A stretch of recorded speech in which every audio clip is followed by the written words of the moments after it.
Assalamualaikum warahmatullahi wabarakatuh. Alhamdulillah wassalatu wassalamu ala Rasulillah wa ala alihi wa sahbihi wa mawalah. Wa ashhadu an la ilaha illallah wahdahu la syarikalah wa ashhadu anna Muhammadan abduhu wa Recording in rasuluh progress. sallallahu alaihi wa ala alihi wa sahbihi wa man tabi'ahum bi ihsanin ila yaumiddin. Alhamdulillah, puji syukur kita haturkan kehadirat Allah Azza wa Jalla. Di kesempatan sore hari ini kembali bersama dengan Muslimah Academy.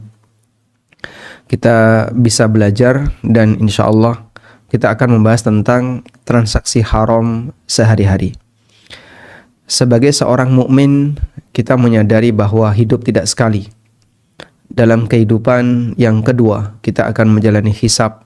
Termasuk di antaranya adalah semua harta yang kita dapatkan. Karena itu, kita menghendaki bagaimana agar harta yang kita miliki jangan sampai menjadi sumber musibah ketika kita menghadap Allah Subhanahu wa Ta'ala. Sehingga pada saat kita menghadap Allah, apa yang kita dapatkan selama ini yang kita perjuangkan, semoga tidak menjadi sebab kita dihukum oleh Allah Ta'ala di akhirat. Selanjutnya, di antara penyebab kenapa manusia mendapatkan harta haram adalah transaksinya yang salah. Namun sebelum kita membahas tentang aneka transaksi haram, terlebih dahulu kita akan memperkenalkan apa itu harta haram. Berkaitan dengan harta haram, ada sebuah definisi yang disampaikan oleh Syekh Dr. Khalid Al-Muslih hafizahullah ta'ala. Beliau adalah salah satu murid Syekh Ibnu Utsaimin dan juga menantu beliau rahimahullah. Dr. Khalid Al-Muslih hafizahullah menyebutkan al-makasib al-muharramah yang disebut sebagai pendapatan yang haram adalah al-amwalul lati tahassalat aw istama'at min tariqin mamnu'in syar'an. Transaksi yang haram adalah harta yang dihasilkan atau didapatkan dari jalan yang terlarang, dari jalan yang mamnu, yang melanggar secara syariat. Baik, sehingga kenapa itu distatuskan sebagai harta haram? Karena dia didapatkan dari cara yang terlarang. Selanjutnya, kenapa kita perlu belajar harta haram? Ada satu alasan yang besar dalam hal ini, yaitu bahwa kita akan mempertanggungjawabkan harta itu di akhirat. Sementara karakter harta yang halal dihisab, yang haram diazab. Sehingga kalau orang tidak mengenal batasan mana halal mana haram, dia cuek, dia nggak peduli. Jangan jadi orang yang repot, jangan jadi orang yang susah, jadi orang yang gampang aja. Gampang dalam arti nggak peduli dengan aturan. Maka sangat berbahaya ketika dia akan berhadapan dengan pengadilan Allah Subhanahu wa Ta'ala. Karena ketika orang secara sengaja dia tidak peduli dan dia tidak mau tahu, pada hakikatnya dia sudah tahu. Karena itulah Allah Subhanahu wa Ta'ala mengancam orang-orang Yahudi yang mereka diberi Taurat namun tidak mau mempelajarinya. Mathalul ladzina hummilut taurata thumma lam yahmiluha kamathalil himar yahmilu asfara. Perumpamaan orang yang diberi tugas untuk menjalankan Taurat, thumma lam yahmiluha, namun dia menyepelekan, dia tidak mau untuk mempelajarinya, dia tidak mau untuk mengenali hukum apa saja yang ada di dalamnya. Kamathalil himar, maka statusnya sebagaimana keledai, yahmilu asfara, yang dia membawa asfar. Asfar adalah beban yang ditaruh di atas keledai. Seekor keledai dia dikasih seperti wadah yang ada tampungan kanan dan kirinya. Kemudian di atas wadah itu ditaruh aneka barang. Sehingga keledai itu membawa wadah tadi dalam keadaan dia tidak tahu di punggungnya ini ada apa. Sehingga dia tahu itu beban, tapi dia nggak tahu jenis bebannya apa. Mau ditumpangi kotoran, mau ditumpangi batu, mau ditumpangi emas, bagi dia sama saja. Itu adalah beban bagi dia. Maka gambaran yang diberikan oleh Allah Subhanahu wa taala bagi orang yang diberikan syariat namun dia tidak mau mempelajarinya, kamatsalil himar, seperti keledai. Orangnya seperti keledai, dan keledai itu lambang kebodohan. Karena orang ini masa bodoh. Dan hakikatnya dia bodoh. Karena tahu akan konsekuensi bahwa nanti kau akan dihisab. Tapi dia tidak mau mempersiapkan dirinya. Kamatsalil himari yahmilu asfara, seperti keledai yang dia membawa barang yang ada di atas punggungnya. Dia nggak ngerti sama sekali apakah itu kotoran, apakah itu batu, ataukah itu emas, dia nggak ngerti. Bi'sa matsalul qaumil ladzina la yu'minun. Sungguh buruk perumpamaan orang-orang yang mereka tidak beriman kepada Allah. Mereka yang tidak beriman kepada apa yang Allah turunkan. Sehingga posisi keledai yang dia tidak mau, posisi manusia yang dia tidak mau untuk mempelajari aturan Allah Subhanahu wa taala, seperti keledai yang kondisinya demikian. Dia nggak ngerti apa yang ada di punggungnya. Ada banyak sekali orang-orang yang dia takut untuk belajar syariat. Salah satu di antara alasannya adalah karena dia merasa terganggu dengan kebiasaan dia sehari-hari. Dia merasa terganggu kalau dia tahu nanti dia akan kepikiran. Maka dia nggak pingin tahu, biar nggak kepikiran. Seperti yang pernah saya ceritakan, ada orang yang takut membaca buku Ada Apa Dengan Riba. Ada orang yang takut membaca buku fikih ASN. Dan mungkin masih banyak orang yang takut membaca buku A, membaca buku B. Gambaran yang diberikan dalam Al-Quran, Allah Subhanahu wa ta'ala menyebutkan tentang kondisi orang musyrikin yang mereka tidak mau mendengarkan Al-Quran karena dikhawatirkan mereka terpengaruh dengan suara Al-Quran. Allah Subhanahu wa ta'ala berfirman, "Fama lahum 'anit tadhkirati mu'ridin ka'annahum humurum mustanfirah farrat min qaswara." Kenapa mereka berpaling anit tadhkirah, dari peringatan Allah? Kenapa mereka berpaling dari peringatan yang Allah turunkan? Ka'annahum humurum mustanfirah. Mereka itu seperti keledai yang ketakutan. Farrat min qaswara, yang dia lari dari kejaran singa. Sehingga dia tidak mau mendengarkan Quran. Padahal Al-Quran itu diturunkan oleh Allah bukan untuk menyengsarakan hamba, tapi sebaliknya Al-Quran diturunkan dalam rangka untuk kebahagiaan bagi hamba. Allah Subhanahu wa ta'ala berfirman, "Taha ma anzalna 'alaikal Qur'ana litashqa." Taha ma anzalna 'alaikal Qur'an. Aku tidaklah menurunkan Al-Quran kepadamu litashqa, agar kau jadi orang yang celaka. Maka tidak ada ceritanya orang yang dia menjalankan aturan Allah, syariat Tuhannya, namun kemudian dia celaka. Itu nggak ada ceritanya. Sebab kita tahu bahwasanya orang yang taat kepada Allah mendapatkan jaminan kebahagiaan di dunia dan di akhirat. Kebahagiaan di dunia tidak hanya diukur dari banyaknya materi, tapi bagaimana dia bisa merasakan ketenangan, bagaimana dia bisa merasakan kenyamanan hidup, walaupun mungkin secara materi lebih sedikit dibandingkan yang lain. Halal itu menenangkan, sedangkan haram itu menakutkan. Kita sangat yakin orang menerima harta haram itu dalam posisi ketakutan. Ada banyak contoh orang yang ketika menerima harta haram dia nggak berani terang-terangan. Nanti jangan ketemu di kantor ya. Kita ketemu di kafe saja, kita ketemu di sini. Tolong nanti jangan transfer, tunai saja.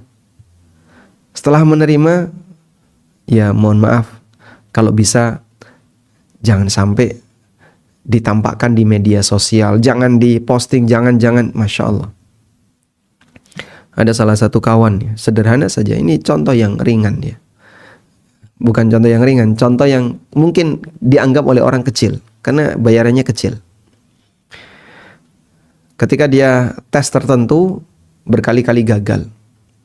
Lalu petugasnya bilang, "Bapak kalau mau jalur khusus kita bisa bantu.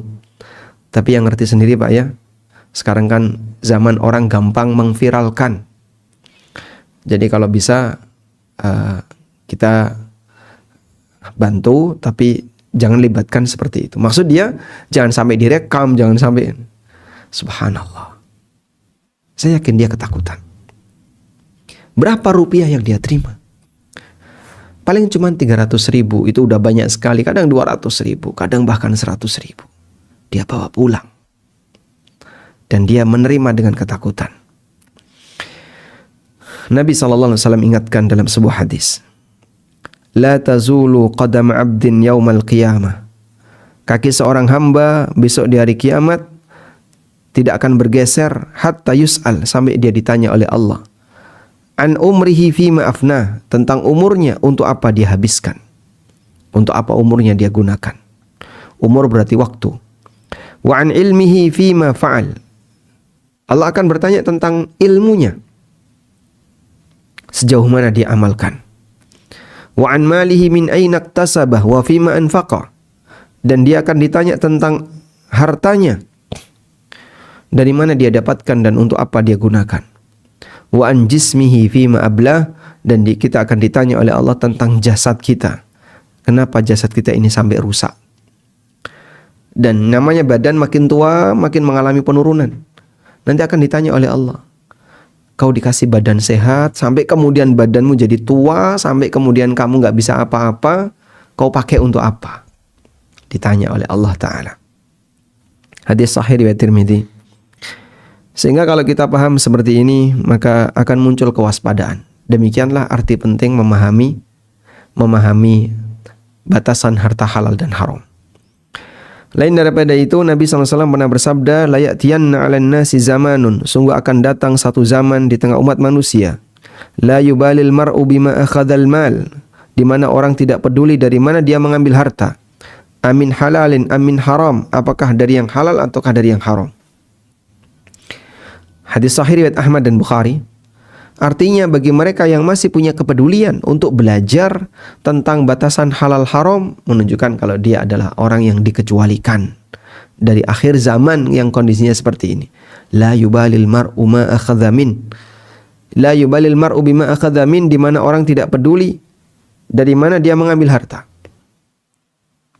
Karena itulah jamaah, bersyukur ketika Allah Ta'ala masih memberikan kita kesadaran mau belajar tentang bagaimana cara bermuamalah yang benar, bagaimana cara mengambil harta yang benar. Selanjutnya, dalam Islam, berjuang untuk mencari yang halal adalah sesuatu yang terpuji. Karena itu Rasulullah SAW memuji harta seorang mukmin yang didapatkan melalui jalan yang halal. Beliau pernah bersabda, ma akala ahadun ta'aman qat. Tidak ada makanan yang dimakan oleh seseorang yang khairon, yang lebih baik, min ayyakula min amali yadi, melebihi hasil dari kerja pribadinya. Wa inna nabiyallahi Dawud, dan sesungguhnya Nabiullah Dawud sallallahu alaihi wasallam ya'kulu min amali yadi, beliau makan dari hasil kerja tangannya. Hadis riwayat Bukhari. Jika seorang nabi, beliau memakan itu dari hasil usahanya, bukan dari hasil hadiah, bukan dari hasil warisan orang tuanya, tapi beliau dari hasil kerjanya. Maka ini menunjukkan bahwasanya harta yang didapatkan oleh seseorang dengan cara seperti ini adalah harta yang bermartabat. Dalam hadis yang lain, Nabi SAW mengatakan, li'ayyakhudha ahadukum hablahu, kalian mengambil talinya, fayatiya bi huzmatil hatab, kemudian dia pulang dengan membawa huzmatil hatab, dia pulang dengan membawa seikat kayu bakar, ala dhahrihi, lalu dia gendong, fayabi'aha, kemudian dia jual, dari situ dia dapat duit, fayakuffallahu biha wajha, dan dengan itu Allah Subhanahu wa taala menjaga kehormatannya sehingga dia tidak meminta-minta. Khairun lahu min ayyas'alan nasa a'tauhu au mana'u, itu lebih baik baginya daripada dia harus minta-minta kepada masyarakat. Ada yang ngasih dan ada yang tidak ngasih. Baik. Selanjutnya, macam-macam harta haram. Harta haram secara umum terbagi menjadi dua. Yang pertama adalah harta haram karena zatnya. Dan untuk harta haram karena zatnya ada 4 macam. Harta haram karena zatnya ada 4 macam. Baik. 4 macam ini jika kita perhatikan sebenarnya berkaitan dengan 3 variabel. Ada 3 variabel yang mendasari pembagian harta haram karena zatnya. Yang pertama adalah variabel konsumsi. Dalam arti dimasukkan ke dalam badan. Ya mungkin bisa saya sebut dimakan atau diminum atau dimasukkan ke dalam badan. Variabel yang kedua adalah variabel jual beli. Variabel yang ketiga adalah variabel manfaat. Baik. Anda bisa buat bagan gitu ya. Anda bisa buat semacam bagan. Ada 3 variabel tadi ya. Nah. Di sini konsumsi, jual beli, kemudian manfaat. Udah? Nanti kolom ini isinya adalah contoh. Selanjutnya, ada jenis harta satu yang dia halal dikonsumsi, halal diperjualbelikan, halal dimanfaatkan. Inilah harta halal dari semua sisi. Kemudian harta yang kedua, haram dikonsumsi, halal diperjualbelikan, halal dimanfaatkan. Contohnya apa ini, Pak? Boleh dimakan, tidak boleh diperjualbelikan, boleh dimanfaatkan. Tidak boleh dimakan. Ada banyak sekali ya. Contohnya misalnya bensin ya, racun tikus. Kemudian apa lagi? Ya, di depan saya ada banyak sekali, ada mikrofon, ada meja, ada pensil dan seterusnya. Sehingga di sini haram karena itu berbahaya kalau dikonsumsi oleh manusia. Ada jenis barang yang ketiga. Haram dikonsumsi, haram diperjualbelikan, boleh dimanfaatkan. Haram dikonsumsi, haram diperjualbelikan, boleh dimanfaatkan. Contohnya apa itu? Apa contohnya? Dimakan enggak boleh, diperjualbelikan enggak boleh. Tapi dimanfaatkan boleh. Di sini kita kasih contoh ya. Contohnya? Contohnya bangkai misalnya. Bangkai. Orang memanfaatkan bangkai untuk pupuk, untuk apa lagi misalnya? Untuk dikasih makan binatang, itu boleh. Ya? Nabi SAW ketika melewati daerah Hijr. Hijr itu yang pernah dihuni oleh kaumnya Nabi Saleh. Dan mereka dibinasakan oleh Allah. Beliau minta kepada para sahabat untuk menyegerakan perjalanan dan jangan ada yang istirahat di sini. Ternyata ada sahabat yang ambil air di sumur yang ada di daerah Hijr. Maka Nabi SAW perintahkan kasihkan ke unta. Sehingga sesuatu yang tidak boleh dikonsumsi oleh manusia boleh dikasihkan ke binatang. Kemudian yang keempat, ada yang halal dikonsumsi kemudian tidak boleh diperjualbelikan, kemudian boleh dimanfaatkan. Contohnya apa ini? Dimakan boleh, diperjualbelikan nggak boleh, dimanfaatkan boleh. Contohnya fadolatul insan. Semua yang keluar dari manusia, darah, ya, dia bisa didonorkan, dimasukkan ke dalam badan. ASI bisa diberikan kepada bayi, tapi tidak boleh jual beli ASI. Dan tentu saja boleh dimanfaatkan. Baik, termasuk juga misalnya di sini saya sebut yang keluar dari manusia.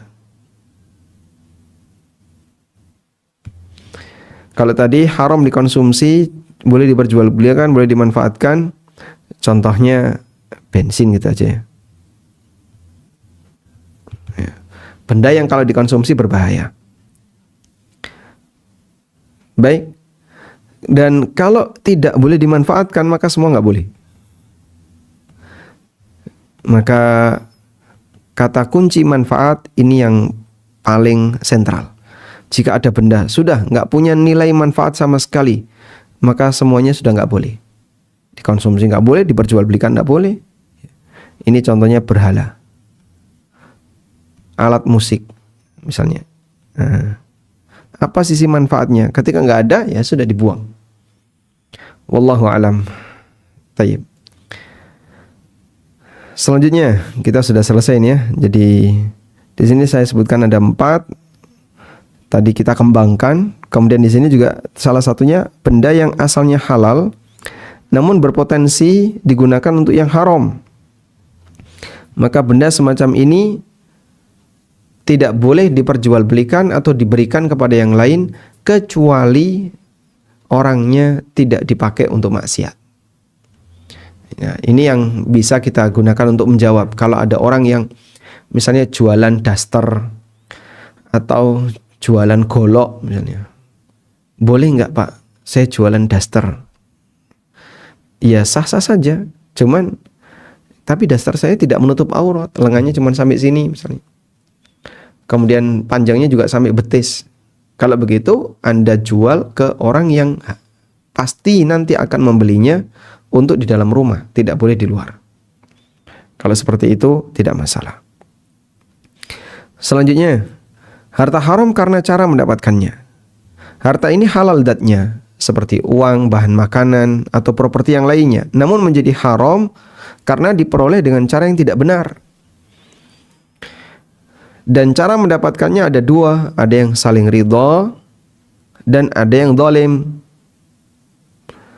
Kalau harta haram didapatkan dengan cara saling ridha, itu adalah harta haram yang didapatkan dengan transaksi suka sama suka. Ya, contohnya jual beli rokok, jual beli khamr, jual beli apalagi, jual beli berhala dan seterusnya.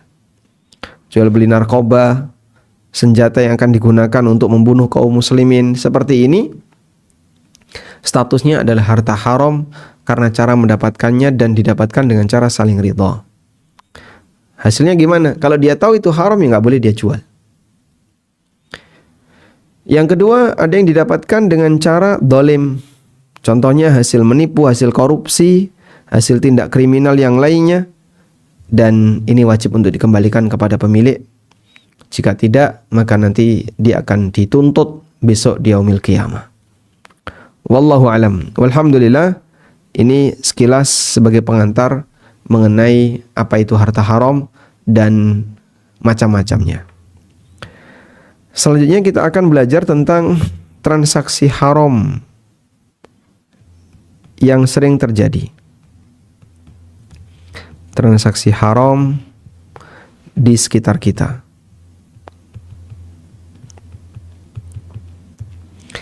Untuk bisa menyebut transaksi haram sehari-hari atau transaksi haram di sekitar kita, mungkin standarnya berbeda antara satu daerah dengan daerah yang lain. Ya, meskipun secara umum kita bisa buat garis besar bahwa transaksi haram yang terjadi di masyarakat intinya adalah karena di situ mengandung 3 hal. Ya. Akad haram adalah akad yang mengandung 3 pelanggaran. Apa saja itu? 1, riba. 2, gharar. 3, zalim. Intinya ini. Sehingga kenapa ini dihukumi haram? Karena ada ribanya. Kenapa dihukumi haram? Karena ada gharornya atau ini menzalimi orang lain. Baik. Dan insya Allah nanti kita akan kembangkan dengan melihat beberapa kasus yang terjadi di masyarakat untuk pelanggaran riba, gharor, dan zalim. Taib. Jadi kasus pelanggaran yang mengandung riba, gharor, dan zalim itu berkembang. Kasusnya berkembang. Sehingga dulu tidak ada, sekarang ada. Sekarang tidak ada, mungkin besok akan ada. Kita nggak tahu seperti apa. Oleh karena itu, ini kajian mungkin didengar sekarang relevan, tapi nanti barangkali sudah tidak relevan lagi karena terjadi perkembangan yang tidak ada di masa sekarang. Baik, kita akan bahas yang pertama, transaksi riba.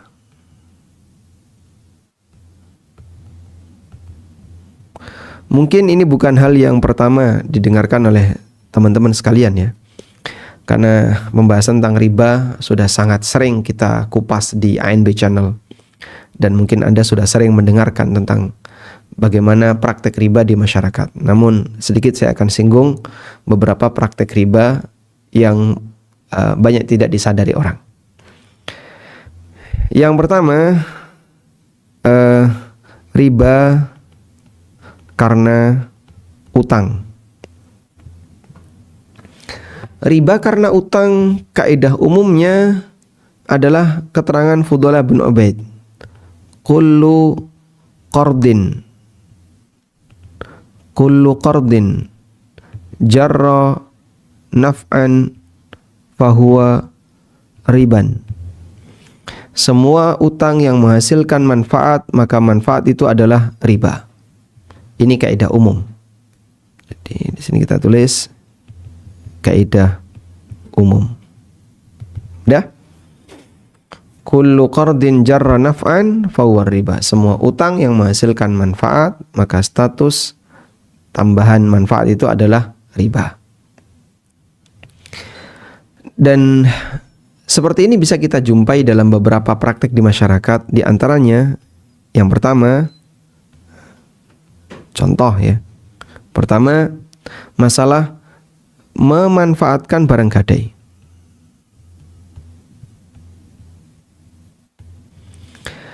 Ketika orang utang, kemudian dia menyerahkan barang gadai berupa apapun, baik motor, laptop, atau benda-benda yang lainnya, maka pihak yang menerima barang gadai, dia tidak boleh memanfaatkannya. Kalau dia memanfaatkannya, berarti masuk pada kategori dia mendapatkan manfaat disebabkan karena dia telah memberi utang. Dan itu masuk riba. Sebagaimana dalam teks pernyataan Fudalah bin Ubaid yang tadi kita baca. Baik. Kemudian yang berikutnya, menggabungkan utang dengan jual beli. Menggabungkan utang dengan jual beli. Ada orang yang dia memberi utang kepada orang lain. Misalnya dia ngasih utang ke petani, dia ngasih utang ke nelayan. Tapi dia mensyaratkan, saya akan ngasih utang ke kamu, tapi dengan syarat kamu harus menjual hasil tangkapan ikan kamu ke saya. Praktek ini masuk kategori menggabungkan utang dengan jual beli. Sehingga ada orang yang utang ke seorang juragan ya. Kemudian juragan itu mensyaratkan, nanti kalau bapak dapat kepiting, ikan kerapu, udang, atau lobster atau apapun wajib dijual ke saya. Jika ketahuan dijual ke yang lain, itu pelanggaran besar dan nanti utangnya bisa diambil paksa. Ini yang masuk pada kategori menggabungkan utang dengan jual beli. Dan Nabi SAW sudah melarang dalam hadis dari sahabat Abdullah bin Amr bin As, beliau bersabda, la yahillu salafun wa bai', tidak halal utang digabung dengan jual beli. Baik. Selanjutnya kita beralih pada termasuk diantaranya yang ketiga ya.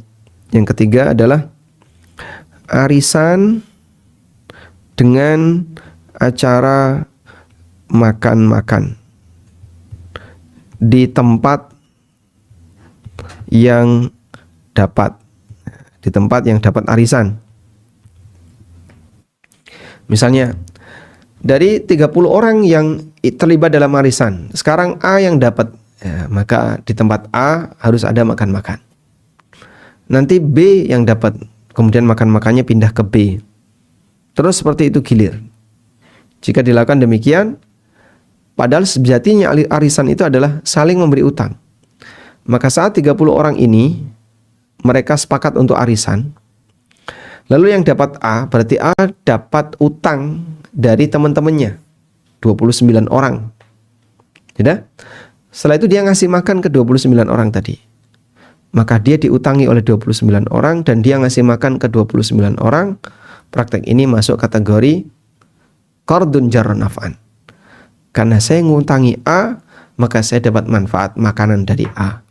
Ini tidak boleh. Selanjutnya kita beralih kepada riba jual beli.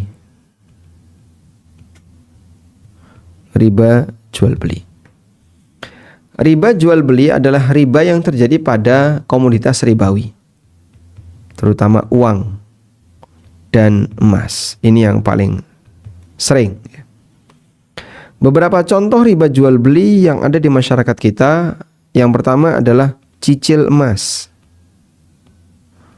Ini Masya Allah semarak sekali, bahkan jadi salah satu produk andalan di salah satu perbankan. Cicil emas ini masuk kategori riba nasi'ah. Kok bisa Pak? Akadnya kan kayak gini ya. Uang kemudian ditukar dengan emas. Uang tidak tunai, cicilan, ditukar dengan emas tunai. Ketika terjadi seperti ini, berarti yang satu tunai, yang satu tidak tunai. Dan ini masuk kategori riba nasi'ah. Baik. Contoh yang lain apa Pak? Selain cicil emas, contoh yang lain, nabung uang dikonversi. Kasihkan B ya. Nabung uang dikonversi ke emas. Sehingga misalnya si A datang ke lembaga X. Si A datang ke lembaga X. Ya. Dan X ini melayani tadi tabungan konversi ke emas. Dia datang ke sini membawa uang anggaplah 150.000. Di lain waktu dia datang lagi bawa duit 250.000. Di lain waktu dia datang lagi bawa duit 350.000. Entah per hari atau per pekan atau apa. Nah, oleh X dikonversi ke emas. Dalam posisi emasnya nggak ada. Dikonversi ke emas, dalam posisi emasnya nggak ada. Maka cuma dicatat. Ya, dicatat. Begini ya. 150. Jadinya anggaplah 0,15 gram. 250 dapat 0,25 gram. 350 dapat 0,35 gram. Terus seperti itu. Padahal emasnya nggak ada. Dikonversi ke emas, padahal emasnya tidak ada. X tidak punya emas. Ya. Lalu diakumulasi, setelah diakumulasi total ya, dapat misalnya 5 gram. Setelah dapat 5 gram, withdraw. Dia lakukan penarikan. Waktu ditarik 5 gram ini, saat A narik setelah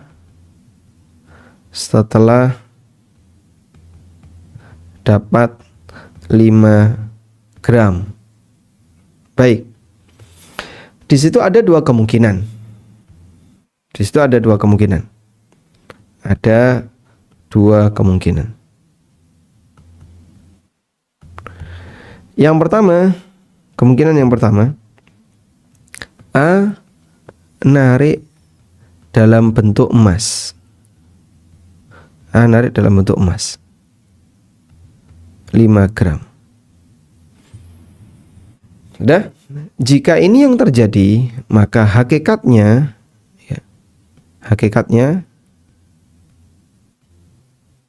adalah jual beli emas tidak tunai. Hakikatnya jual beli emas tidak tunai. Kemungkinan yang kedua, A narik dalam bentuk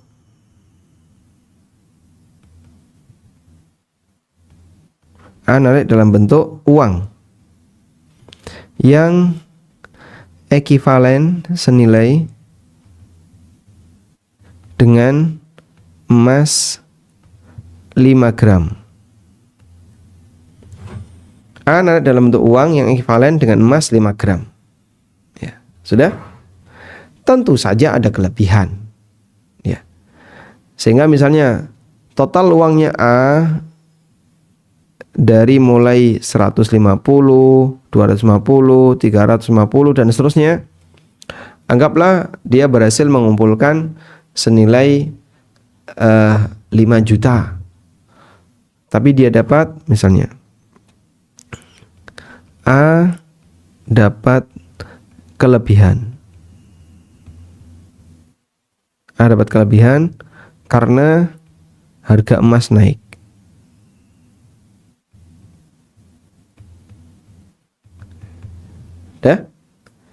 Dari store 5 juta dapat 5,5 misalnya. 5,5 juta. Maka di situ 500.000 adalah riba. 500.000 adalah riba. Kok bisa, Pak? Lah dia kan store-nya cuma 5 juta. Kok dia dapat 5,5? Ya kan emasnya naik. Mana emasnya? Enggak ada emasnya kok. Apakah bank sedia emas? Tidak. Terus ya cuman dikonversi saja, catat. Total sekian. Bapak sudah mengumpulkan 5 gram. Silahkan boleh ditarik. Nah saat narik, baik ini harga emas naik, maka Bapak dapat sekian.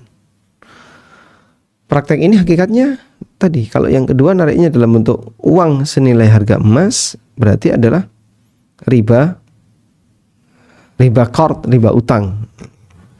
Maka ini masuk kategori riba utang. Wallahu a'lam. Taib, ini berkaitan dengan transaksi riba jual beli. Ini baru 2 ya, cicil emas, kemudian nabung uang konversi ke emas. Selanjutnya C, tukar uang.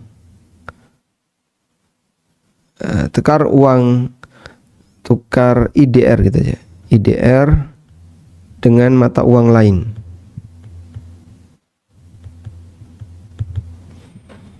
Tukar IDR dengan mata uang lain. Ya.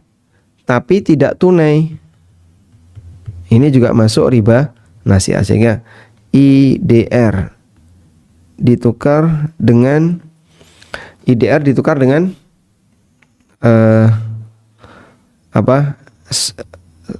Rial Saudi. Yang ini tunai, yang ini menyusul. Jika seperti ini masuk kategori riba nasi'ah. Kenapa? Karena hakikatnya tadi jual beli tidak tunai. Atau sebaliknya, IDR-nya menyusul, kemudian SAR-nya tunai. Ini juga masuk kategori riba nasi'ah. Baik, nah yang sering terjadi adalah utang real bayar rupiah. Utang real bayar rupiah. Ini nggak boleh apabila disepakati di depan. Sehingga utang realnya di Jeddah, misalnya ya, bayar rupiahnya di Bogor.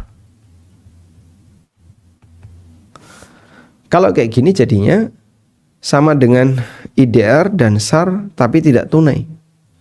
Ini kan artinya IDR ditukar dengan Rial Saudi tapi tidak tunai. Dan ketika tidak tunai seperti ini masuk pada kategori riba nasi'ah. Wallahu a'lam. Baik. Selanjutnya, setelah kita membahas masalah riba, berikutnya saya ajak kepada Anda untuk membahas masalah gharar. Transaksi gharar. Baik. Transaksi gharar ada yang berlaku pada jual beli dan ada yang berlaku pada akad permodalan. Kita bahas terlebih dahulu gharar dalam jual beli. Transaksi gharar dalam jual beli prinsipnya adalah adanya ketidakjelasan antara objek akad. Adanya ketidakjelasan di antara objek akad. Tidak jelas pada objek akad. Itulah inti dari transaksi gharar. Nah, objek akad jual beli ada dua, barang, uang. Barang dan uang. Maka bisa ini yang tidak jelas, ini juga bisa tidak jelas. Ya. Nah, barang dan uang ini mungkin bisa kita buat sebuah persamaan yang mungkin Bapak Ibu sudah pernah mendengar ini ya. Iwad dan mu'awad. Iwad artinya yang diserahkan. Mu'awad artinya yang diterima. Iwad artinya yang diserahkan, mu'awad artinya yang diterima. Karena dalam praktek jual beli kita menyerahkan sesuatu dan menerima sesuatu. Sudah? Jika salah satunya tidak jelas, maka transaksi itu jadi gharar. Iwadnya nggak jelas atau mu'awadnya nggak jelas, barangnya nggak jelas atau uangnya nggak jelas, masuk pada kategori jual beli gharar. Sudah? Oleh karena itu transaksi semacam ini hukumnya dilarang. Baik. Contohnya bagaimana Pak? Transaksi iwad dan mu'awadnya belum jelas. Misalnya, ini contoh yang paling sering terjadi adalah jual beli peluang. Peluang itu diperjualbelikan.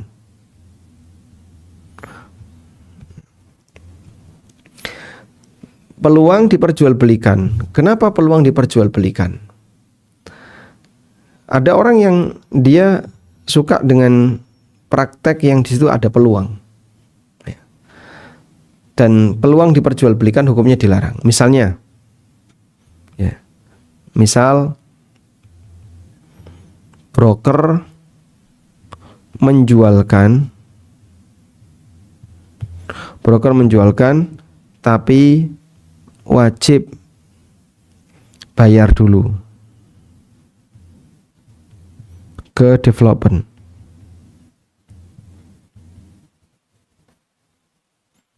Dia wajib bayar dulu ke developer. Jadi misalnya ada 100 lahan kosong, ya. Lalu developer sudah mengkapling, jadi lahan kapling 100 unit. Kemudian seorang broker berniat, Pak, saya boleh bantu jualin. Oh bisa mas, tapi ada syaratnya. Apa? Nanti masnya bayar 50 juta, kami kasih kesempatan untuk memasarkan selama 1 tahun. Nanti setiap unit yang laku Anda akan kami kasih 3%. Nah, oke siap. Terus dia bayar 50 juta. Saat dia bayar 50 juta, dia berusaha untuk memasarkan kapling yang ada di situ. Ternyata dia selalu gagal. Sampai akhirnya nggak ada satupun yang laku, kecuali hampir saja laku tapi gagal. Selama 1 tahun dia nggak bisa berhasil menjualkan tanah sama sekali. Apa yang terjadi? Maka dia kehilangan uang 50 juta tadi. Dan itu masuk kategori gharar. Kalau dia berhasil menjualkan 3-4 unit, 50 juta tutup, bahkan untung. Tapi kalau nggak berhasil, ini masuk kategori gharar. Ya sebenarnya berhasil dan tidak adalah gharar, karena jual beli peluang hukumnya tidak sah, sebab itu adalah sifatnya masih peluang. Wallahu a'lam. Baik. Kemudian ada gharar dalam kerjasama. Gharar dalam akad kerjasama.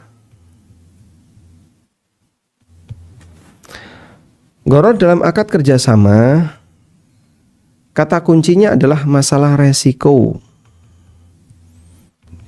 Ada pihak yang tidak mau nanggung resiko rugi. Ada pihak yang tidak mau nanggung resiko rugi. Dan semua kerugian harus ditanggung pihak yang lain. Sehingga harus ditanggung pihak yang lain.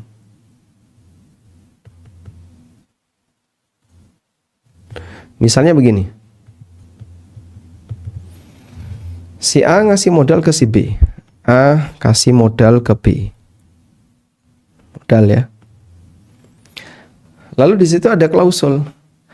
Jika nanti untung ada bagi hasil. Kalau nggak untung nggak usah bagi hasil. Tapi tetap B harus mengembalikan utuh. Ya. Di situ ada klausul. Jika tidak untung, maka B wajib kembali semua modal. Kembali modal. Wallahu a'lam. Ini gharar dalam akad kerjasama. Baik. Satu lagi yang insya Allah akan kita angkat. Ini sebenarnya divonis oleh Ibn Abbas sebagai tukar menukar uang dengan uang. Dan sebagian menilai itu adalah riba. Dan jika kita lihat pada prinsipnya dia melanggar karena menjual sebelum menerima. Menjual, saya ulang ya, menjual barang sebelum menerima. Baik. A, B, C. B membeli barang dari A. Bayarnya belakangan. Lalu B menawarkan barang itu, lalu C tertarik. Maka dibelilah oleh C. Ini konsumen. Kemudian C membayarkan uang sesuai kesepakatan kepada B, lalu setelah itu B membayarkan uang kepada A. Seperti ini kurang lebih skemanya. Nah, yang terjadi adalah B sudah menjual ke C sebelum dia menerimanya. B sudah menjual ke C sebelum dia atau sebelum B menerimanya. Kalau yang terjadi seperti ini, B sudah menjual ke C sebelum B menerima, ini melanggar larangan Nabi SAW. Dari Ibnu Abbas radhiyallahu anhu, beliau mengatakan, "Naha Rasulullah SAW ayyabi'at ta'am qabla ayastawfiya." Nabi SAW melarang orang menjual makanan kembali sebelum dia menerimanya. Maka Tawus, seorang ulama tabi'in, bertanya kepada Ibnu Abbas, "Kaifa dzaka? Kenapa bisa demikian?" Lalu jawab Ibnu Abbas, "Dzaka darahim bidarahim wa ta'amu murja." Hakikatnya adalah uang ditukar dengan uang sementara makanannya nggak ada.